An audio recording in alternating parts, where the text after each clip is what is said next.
How much silver is too much silver? It's one of the reasons why the paper markets exist, because silver is a bloody heavy metal for its value, and it takes up a lot of space, a lot of money to actually buy it in terms of premium, delivery, and storage or insurance. It's gonna make a loss in that first initial purchase. So having a giant pile of it could potentially be a little bit of a liability. So how much silver is too much silver? Should we be focusing on gold instead? And can the physical markets be manipulated by the paper markets being forced to deliver their silver? That and much more coming up in today's video.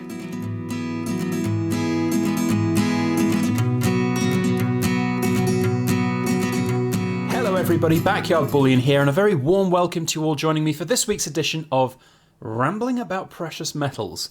Now, I want to talk about the physical delivery of potential paper silver. There's a big topic out there at the moment, obviously, with everything that's been going on about silver squeezing and Wall Street betting and all of that, and whether or not silver can be squozen. Can we ask for physical delivery of all of these big silver contracts and squeeze the market? You know, there is obviously significantly more paper silver sold than there is physical, and one would argue that if everybody got together and forced the COMEX to make physical delivery of all of their silver, then we would squeeze the market and it would go up and up and up. But physical delivery of silver is not actually really very practical or possible, and it's one of the reasons why the paper markets still exist in their form, because if you think about it, silver in its physical form, or any precious metal in its physical form, is actually pretty much a loss straight off the bat, because you have to pay for its delivery, storage, insurance, and all of that. Now, on a small scale, for us stackers, for us who enjoy the wonders of collecting silver coins and bars and just having a certain proportion of our wealth locked up in precious metal, that's not necessarily the end of the world, and there are countless thousands of people who will buy silver, have it, store it at home quite securely, and be quite content with that. However, that's not on the same scale in any way compared with silver contracts, where you will literally have metric tons of the stuff. Now, first up, you can't just go and buy a fraction of a contract and demand a certain proportion of that be delivered. So if you want to try and get physical delivery of one of your silver contracts, you're going to have to spend an awful lot of money to get the silver. Then you need to factor in the fact that there will be very, very high delivery fees, courier fees, and then you've got to store it. And that's the biggest problem that silver's got relative to this stuff over here, gold. The amount of weight and storage requirements that are needed for silver relative to gold is just unfathomably large. And one of the most popular videos that I've ever done on my channel was about 1,200 ounces. And was it a bad idea to buy 1,200 ounces of silver, which weighs approximately 35 kilos, something like that. 35 kilos is quite a lot of dead weight, and you know, a lot of people go, oh, I can lift 35 kilos, that's fine. Actually, that's an awful lot of weight to just pick up and go and, you know, bug out with quite quickly. So physical delivery of large piles of silver is certainly in the scale that you're talking about with the SLV, will require some very significant infrastructure, and I think a lot of people forget that. And I hear and have heard so much talk in the last couple of weeks that perhaps someone like Elon Musk, Tesla, or Apple, or a company out there with the resources to buy a very large amount of silver could squeeze the market by forcing physical delivery. Well, I feel like that is just a pipe dream, simply because to buy, let's say you want to buy $1 billion worth of silver. I mean, I can't even do the maths in my head. How many ounces do you think that would be? Let's get the calculator out and have a go. It's going to be a lot. So 1 billion, that is an awful lot of zeros. Depends which kind of billion you put on it. Divided by, let's call it $25. That's 40 million ounces. 40 million ounces. That's going to be so much silver that you can't even believe it. And the amount of money that that's going to cost you to actually get physical delivery, huge. To secure it, you're going to have a bloody great big warehouse probably, and security. I mean, can you also imagine insuring that? And also, let's be quite frank, if Elon Musk or one of the big companies out there goes and buys $1 billion of physical silver, it's going to be headline news. There's going to be a lot of people who'll know it, and that's going to be then targets on their back. There's going to be so many impracticalities and costs that are ongoing as well. It's not just about the upfront costs. Of course, there's going to be all of these delivery issues and costs, and getting 1 billion or 40 million ounces worth of silver delivered is going to be, of course, absurd. But then what do you do with that silver when you've got it? You're going to have to hire a facility, you're going to have to buy a facility, you're going to have to run that facility, you're going to have people there, storage. How are you going to move it? What are you going to do when you come to the other end and look to try and sell it? Who's going to buy $1 billion of silver? It's just not going to happen. That's one of the reasons why the paper markets exist, because they are a way for people and companies and institutions to invest in the metal, to track the metal. It is a commodity. It is definitely a valuable commodity, and it's got its uses coming forwards into the future. And yes, physical delivery on some of these is definitely possible, but in terms of it being squeezed by single organizations or single very wealthy individuals, not a chance at all. There's just too many impracticalities for that. So what can we learn as individual stackers from this scenario? Is that really something that we need to worry about and apply to our own sort of stacking strategies and buying of silver? How much silver is too much silver, I guess, is the ultimate question. Now, there are plenty of different kind of theories about how much precious metal one should own and buy and have. I have always been a proponent that any precious metal purchasing should be done from a debt-free position. Now, this is not financial advice. This is just me talking at the camera, rambling on about precious metals. But there is no better thing in life than to be debt-free. The only exception that I could see to that would be if you have a secure job and you have a mortgage and you're paying that off and you've got the disposable income beyond your mortgage. That would probably be the only debt that I think is acceptable to then have and go and buy precious metals. But conversely, one would argue that if you've got the extra disposable income, you really should be talking with your mortgage provider to get increased payments to reduce the term of your mortgage. You'll save far much more money in the long run. But if you're debt free, I have always said that I think that buying precious metals is a great hedge for any investment portfolio, whether it be silver, whether it be gold. And to have, no more than 20% of your net worth, debt-free net worth, as precious metals is always a good idea. Now, of course, if you're a high net worth individual, that could end up being a significant amount of cash. And it's always worth remembering that this stuff, whilst great, and we can see some interesting price movements and potential movements for the future. And don't get me wrong, I'm very, very optimistic for the future of silver as a metal. I still am very much in the camp, though, that it is an asset that drains you en route to when it gives you that return. So you've got to factor those in. You've got to factor in the premiums when you buy silver. You've got to factor in the shipping costs, the storage fees, or the costs to you to store it if you're buying a safe, or if you're telling your insurance provider and they're adding premiums on top of it. There's all these things to remember and to actually factor in when you're looking to decide things. Now, with gold versus silver, that is always an interesting question.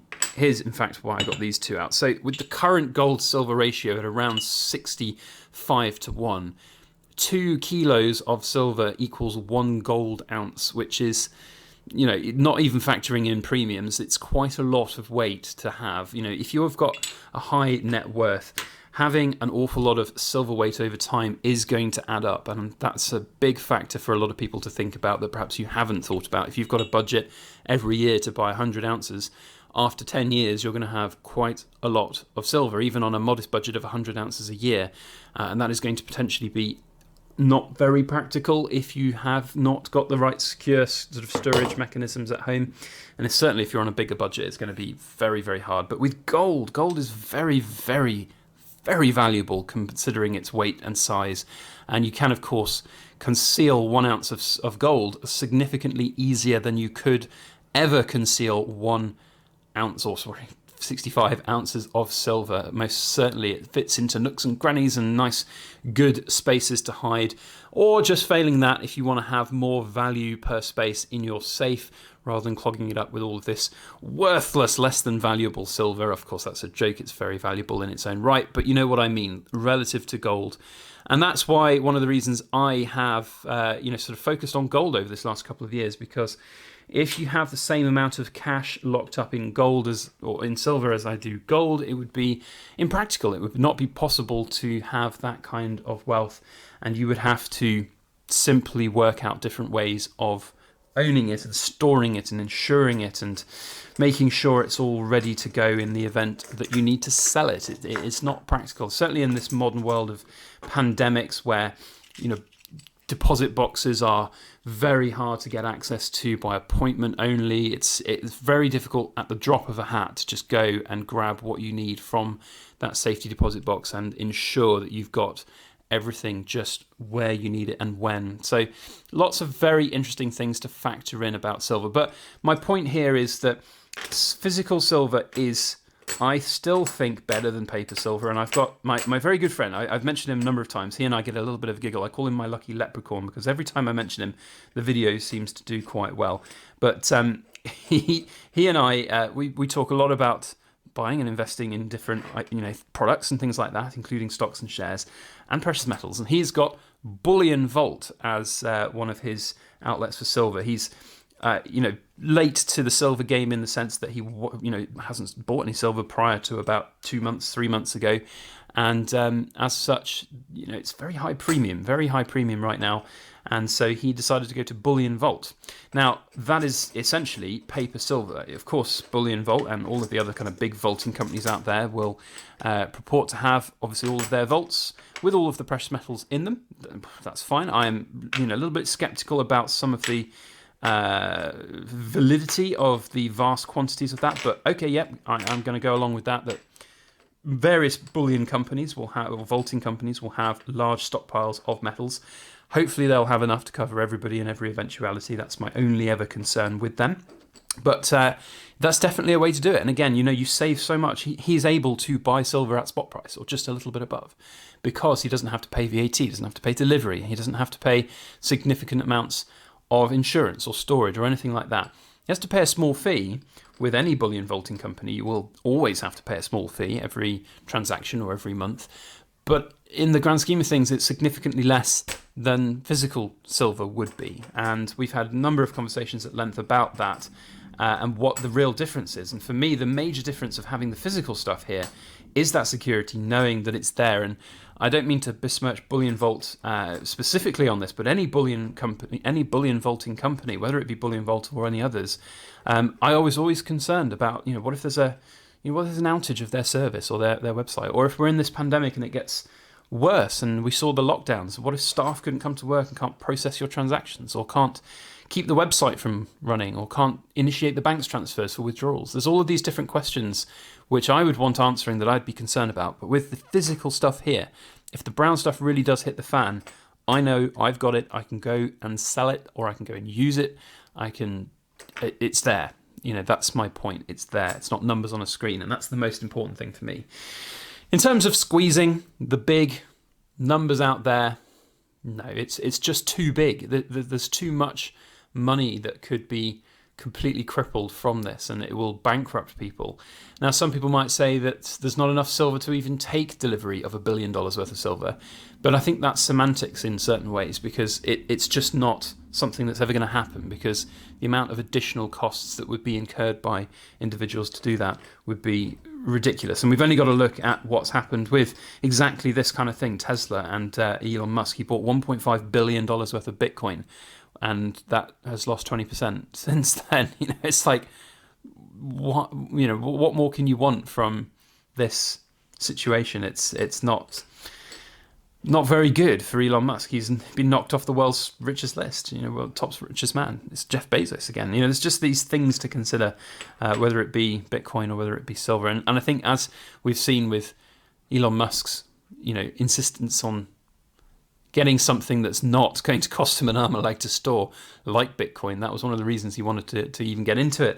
It just shows you that the paper markets are there for a reason, and they will be for significantly a long period of time. So anyway, that is my thoughts on the subject. Now, this is just my own thoughts and opinions. It's an opinion piece. I'd love to know your opinions on this subject. There's going to be a vast array of differing opinions about it, and I would like to know what you think. Are you still keen on this much physical silver? Does it bother you to have 10,000 ounces of silver in a massive gun safe? Is that something that you're worried about? Is it impractical? Yeah, but is that not really a thing for you? That's what I want to know. It'd be really interesting to get your thoughts and opinions, so please comment down below. If you've enjoyed this video, put a thumbs up on it and share it around on your social media.